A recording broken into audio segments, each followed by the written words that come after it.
to Japonica Cooking. I'm Sachiko. Thank you for watching today. This channel is all about Japanese food culture and Japanese cooking. If you have any requests or questions, please leave me a message.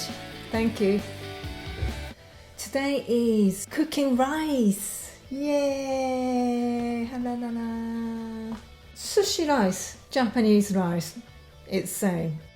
Is it a bit tricky? No. Actually, it's not at all. It's very simple. I will show you absolutely basic today, so hope you'll find it easy. Rice is the one of the most important food in Japanese diet. Not only for that, many Japanese people has very special feeling to it or special relationship with it. Rice farming has influenced in many social aspects, culture, belief, even educations. In old times, rice was traded as money. Land tax was paid by rice, and as a samurai salary was paid in rice. Even this modern days, sumo wrestlers, one of the winning prize is rice. Interesting, isn't it?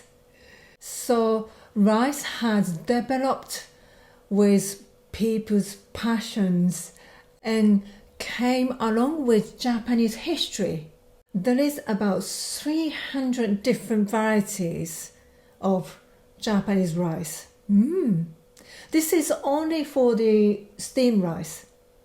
So if you include rice for sake, glutinous rice, that will count around 500. Wow, that's astonishing. Koshihikari, Akita Komachi, Sasanishiki, Hitomebore, many interesting names. Grain size could be slightly different, larger, smaller. Some of them hold more moisture, could be more stickier. And of course, there is a different climate. Some are habitable in a different kind of climate than others. So many of us have our favorite varieties and brands. Especially sushi restaurants choose very carefully their rice. I like to share the general understandings of very basics. There is two major races of rice, Indica and Japonica. Indica grows in warmer climates like Southeast Asia, India and Africa. And Japonica generally grows in cooler climates where the China, Korea and Japan. This can be categorized as a long grain and short grains. Basmati, jasmine rice, fragrance, easy cook, all are long grain Indica rice. Long grain is 80% of total rice consumption in the world. Most of us are eating these ones, except small part of world, which is Korea and Japan, some parts of China as well. So each variety has particular water ratio, way of cooking. So you need to follow the recipe which will work particular types of rice. I will going to cook short grains, which is Japanese rice or sushi rice. Both are the same. I am roughly explain to you the cooking process. I will go to the details later. There is 3 parts equally so important for cooking Japanese rice, which is soaking and cooking and steaming. Cooking times is relatively short. If you cook 2 cups of rice, it could be 15 to 20 minutes. Even cooking 10 cups of rice, it's about 25, less than 30 minutes. So to do this, soaking time is really important. At least 30 minutes. Depends on the temperature. If it is summer, warm ambient, could be 30 minutes, but cool climate like in UK, at least an hour. Then turn off the heat. Finished actual cooking time. Remove from the heat. You still need to keep lid on at least 10 minutes for resting time. This resting time is steaming. Total of process you are looking at least 1 hour. So what equipment you need? Measuring cups. This is a cup. If you buy rice cooker, every rice cooker has this little cups. This one is 180 ml. It's a traditional Japanese measurement. This. It's an old-fashioned measurement. 1 cup is 180 ml. For measuring rice, you always need to measure by volume, not the weight. It can be any of cups. Just need to remember which cup you used. These traditional cups normally will cook about just over 300 grams of rice. So how many cups per person? For me, it depends what you're eating with, isn't it?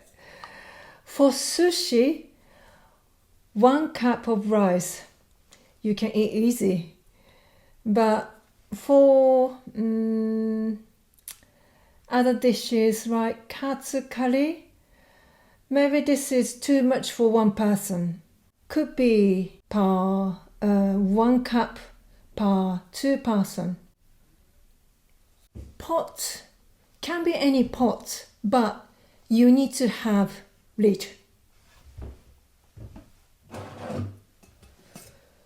So pot something like thick on the bottom, glass lid.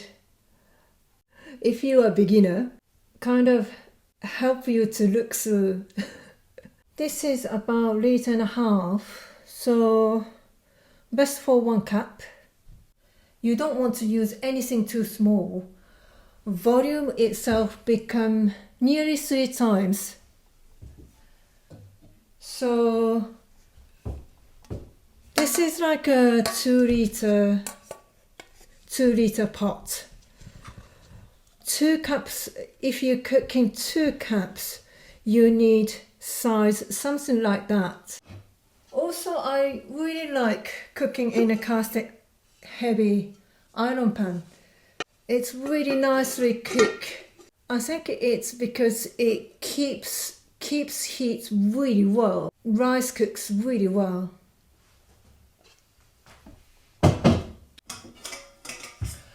Also, you need a sieve. It's really important to measure your water correctly. You need to drain them properly after you wash. I often wash and soak in a separate bowl, but if you like to wash in a pot and soak in there, you can do that as well. I had a lot to say, didn't I? Let's start cooking, shall we? Please measure your rice precisely. This Japanese cup is 180 ml, but you can use any cups. These 2 cups become around 700 grams of cooked rice. Washing rice is not so big deal nowadays. Add first water, then drain immediately. Add second water, mix thoroughly, then drain. Do this 1 more time. That's enough. Reason for washing rice is removing dust and wash off rice bran. There used to be some rice bran left in white rice. Rice bran contains high in oil. This easily oxidizes and leaves unpleasant smell. But rice polishing system improved recent years, we don't need to worry much anymore. Cloudy water is starch. This is also good flavor, so it's not necessary to wash till water gets clear. Then fill the water 1 inch above the surface of rice. Leave it for soaking. Ideally, soaking for 2 hours in cold water will receive best result. When it passed over 2 hours, rice doesn't absorb much moisture anymore, so you can do this in the morning, leave it in the fridge, then cook at lunch or dinner. Please don't leave it in a room at a hot summer day. It may be spoiled. Okay, my rice had soaked for good 2 hours. Now you can see chalky, white, and slightly larger grains. Drain it properly, then add fresh water. In here, water ratio is 1:1. But if you haven't had enough soaking time, need to add 20 to 30% extra water. My rice had soaked about 30% water already, so I add 2 cups of water for 2 cups of rice, 1:1. If you like to soak in cooking water, add 120% of water, so ratio will be 1:1.2. This is basic for Japanese and sushi rice. You can always adjust less or more, but don't go over 30%.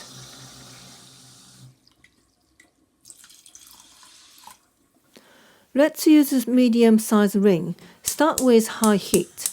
Make sure the surface is even and flat.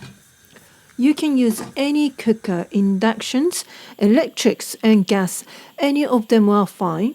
But if you have new technology induction cooker, which bring up to boil super fast, like in 30 seconds, you need to slow down. Maybe try number 6 to start with. One of my school has those ones. It boils so fast and rice doesn't cook evenly. It needs bring up to boil gradually.